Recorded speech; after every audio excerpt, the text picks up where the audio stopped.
اس وبا اور پریشانی کی بنا پر مارکیٹیں بند، کمپنیاں بند، کاروبار، اور جس کو کرفیو یا لاک ڈاؤن کہا جاتا ہے، جس کی بنا پر آج ہر انسان ابھی پریشان ہے، لیکن مستقبل کی زیادہ اس کو فکر ہے کہ جب یہ حالات ہیں تو ہمارے کھانے کا، پینے کا کیا ہوگا، کہاں سے رزق کا انتظام ہوگا، جب سارے کاروبار، آنا جانا سب کچھ بند ہو گیا ہے اور تقریباً پوری دنیا کے اندر یہ ایک قانون پاس ہو گیا ہے، تو ایسی حالت میں ہم اپنے گھر والوں کا خرچہ، ان کے کھانے پینے، رہنے سہنے کا انتظام، علاج معالجہ، جب آمدنی کے سارے ذرائع اس وجہ سے بند ہو چکے ہیں تو یہ ہماری دنیاوی زندگی کیسے گزرے گی؟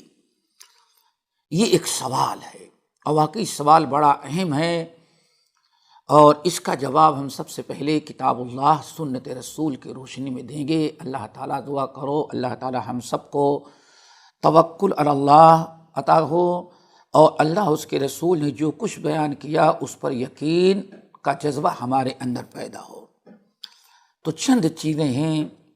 سب سے پہلی چیز تو یہ ہے کہ رزق کا معاملہ دنیا کی مارکیٹ میں بظاہر ہوتا ہے، بظاہر ہم اور آپ دنیا کے کاروبار میں کر رہے ہیں، لیکن در حقیقت رزق کا انتظام اللہ تعالیٰ کرتا ہے، تو اللہ تعالیٰ کی طرف رجوع کرے۔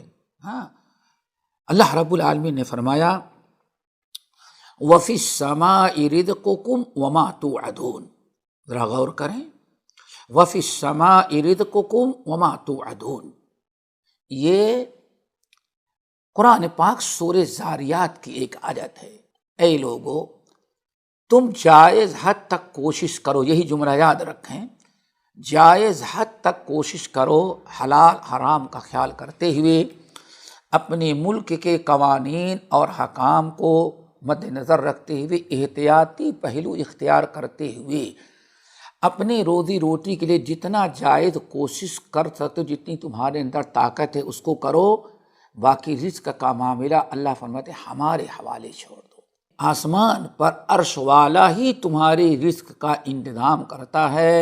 اللہ اکبر، ذرا دیکھو، وَفِي السَّمَاءِ رِزْقُكُمْ وَمَا تُوعَدُونَ، تمہارے رزق کا انتظام زمین پر نہیں بلکہ آسمان پر ہوتا ہے۔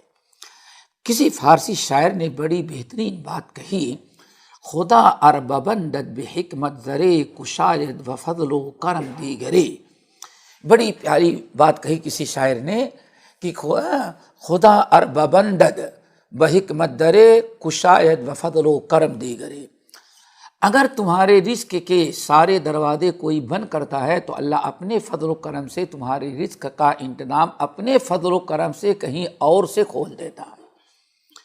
ایک مثال دیتے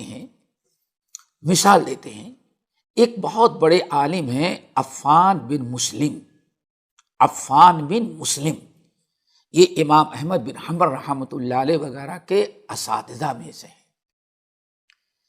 اس واقعے کو سننے کے بعد آیت کی تفسیر، تشریح اور واضح ہو جائے گی۔ مثال ہے کہ وَفِي السَّمَاءِ رِزْقُكُمْ وَمَا تُوعَدُونَ، اے لوگو، اے میرے بندو، تمہارے رزق کا انتظام اوپر والا اللہ آسمان پر کرتا ہے، زمین پر صرف محنت کر سکتے ہو، ورنہ رزق کا انتظام در حقیقت اوپر ہوتی ہے۔ تو یہ سوچ لے، دنیا نے کرفیو نافذ کیا ہے، لیکن اگر اللہ رب العالمین نے کرفیو نافذ نہیں کیا آپ پر تو آپ کے لیے رزق کا دروازہ کہیں سے نہیں بند ہو سکتا۔ اللہ تعالیٰ سے اچھی امید رکھیں۔ اب عفان بن مسلم کا واقعہ سن کر کے بطور مثال کے میں بیان کر رہا ہوں، سنیں۔ عفان بن مسلم رحمۃ اللہ علیہ کہتے ہیں، بہت بڑے امام محدث، بغداد کی حکومت، خلیفہ جو تھا، حکومت کی طرف سے ان کو 500 درہم ماہانہ وظیفہ ملتا رہا۔ بہت بڑی رقم تھی اس وقت کی، 500 درہم وظیفہ ملتا تھا۔ وظیفہ کیوں ملتا تھا؟ یہ عالم دین تھے، بہت بڑے محدث تھے، ان کو وظیفہ حکومت کی طرف سے ملتا رہا تاکہ آپ رزق کی فکر نہ کریں، اور آپ 24 گھنٹے جتنا ہو سکتا ہو نبی کی حدیث لوگوں کو پڑھاتے رہیں، دعوت و تبلیغ کا کام کرتے رہیں، آپ اپنی رزق کا کوئی ٹینشن نہ لیں۔ لیکن ایک بہت بڑا فتنہ بغداد میں آیا، وہ یہ عقیدے کا مسئلہ تھا کہ قرآن اللہ تعالیٰ کی کتاب ہے کہ اللہ تعالیٰ کی مخلوق ہے، اللہ کا کلام ہے یا اللہ کی مخلوق ہے۔ اللہ رب العالمین نے جب سے اللہ اپنے نبی محمد صلی اللہ علیہ وسلم کو بھیجا تھا، اس وقت سے لے کر کے ابھی تک یہی عقیدہ سب کا تھا کہ القرآن و کلام اللہ، قرآن اللہ کا کلام ہے، مخلوق نہیں ہے، یہی عقیدہ تھا۔ لیکن کچھ بدعتی عقیدے پیدا ہوئے جنہوں نے یہ کہا قرآن اللہ کا کلام نہیں بلکہ اللہ کی مخلوق، یہ شرکیہ عقیدہ تھا۔ حکومت نے اس شرکیہ عقیدے کو قبول کر لیا اور سرکاری مذہب کیا بن گیا، قرآن اللہ کی کلام نہیں بلکہ اللہ کی مخلوق ہے۔ اس شرکیہ عقیدے کی پاسبانی حکومت بغداد کرنے لگی، حکومت کا یہی مسئلہ بن گیا۔ علماء نے اس کی مخالفت کی، تو جو علماء اس کی مخالفت کرتے تھے وہ کہتے تھے نہیں، یہ شرکی عقیدہ ہے، غلط عقیدہ ہے، قرآن اللہ کا کلام ہے، مخلوق نہیں۔ اس کو کہا جاتا ہے فتنہ خلق قرآن۔ تو ایسے علماء کو کی گردن مار دی جاتی تھی، جیل میں ڈال دیا جاتا تھا، ان کے رزق کا دروازہ بند کر دیا جاتا تھا۔ یہی اصل میں یاد رکھیں کہ ایسے لوگوں کے رزق کے دروازے سارے بند کر دیتے تھے۔ مغرب کی نماز پڑھ کر کے عفان بن مسلم رحمۃ اللہ علیہ ایک دکان پر بیٹھے ہوئے تھے، وہاں ایک سرکاری پولیس حکومت کی ایک لیٹر لے کے آئی اور پوچھی تم عفان بن مسلم ہو؟ کہا کہ ہاں۔ کہا قرآن کے بارے میں تمہارا کیا خیال ہے؟ کہا قرآن اللہ کی کتاب ہے، اللہ کی مخلوق کہنا یہ شرکی عقیدہ ہے، مخالفت کی۔ تو لیٹر نکالا جیب سے، کہا کہ دیکھیں یہ حکومت نے قانون پاس کیا ہے، اگر آپ کہتے ہیں کہ قرآن اللہ کی کتاب ہے، مخلوق نہیں، تو آپ کے رزق کا دروازہ آج سے بند اور آپ کا وظیفہ ختم کر دیا گیا۔ اب بیچارے گھر میں کہا جاتا ہے تقریباً 40 بیوی بچے ملا کر کے 40 آدمی کا خرچہ گھر کا تھا، 40 آدمی گھر میں کھانے والے تھے۔ عفان بن مسلم رحمت اللہ علیہ نہ تو آج تک نہ تو کبھی انہوں نے کاروبار کیا تھا، نہ کوئی بزنس، نہ کوئی تجارت تھی، نہ کوئی کمپنی تھی، 40 آدمیوں کا خرچہ اسی 500 درہم پر چلتا تھا، اور بہت بڑی رقم تھی۔ حکومت نے بند کر دیا، اٹھے بڑے غمزدہ ہوئے اور جا کر کے اپنے گھر میں بیٹھ گئے۔ جب اپنے گھر میں جا کر کے بیٹھ گئے تو تھوڑی ہی دیر میں کسی نے دروازہ کھٹکھٹایا۔ عفان بن مسلم نے سمجھا شاید کہ پولیس آ گئی، گرفتار کرے گی اور لے جائے گی اندر۔ انہوں نے اپنے خادم کو بھیجا، بیٹے کو بھیجا، دیکھو کون آیا تو دیکھا کہ یہ دروازے پر ایک زیات کھڑا ہے۔ زیات کہتے ہیں تیل کے کاروبار کرنے والے، تیلی کو جو کا بزنس ہو تیل کا، اس کو عربی میں زیات کہتے ہیں، وہ کھڑا ہوا ہے۔ اس نے کہا کہ تم کون ہو؟ کہا کہ میں عفان بن مسلم کا بیٹا ہوں یا ان کا غلام ہوں، کچھ کہا کہ وہ کہاں؟ کہا اندر آئیں۔ کہا اچھا ایسا کرو، یہ تھیلی لو۔ ایک تھیلی پکڑائی اور کہا یہ تھیلی لے جا کر کے عفان بن مسلم کو دے دو۔ عفان بن مسلم سہمے ڈرے ہوئے کمرے میں بیٹھے تھے اندر، اللہ تعالیٰ سے دعا کریں اللہ تعالیٰ مشکل آسان کر دے۔ وہ تھیلی گئی، کھولا تو اس میں 1000 درہم تھا، ایک چھوٹی سے پرچی تھی، 1000 درہم اور چھوٹی سے پرچی ہے۔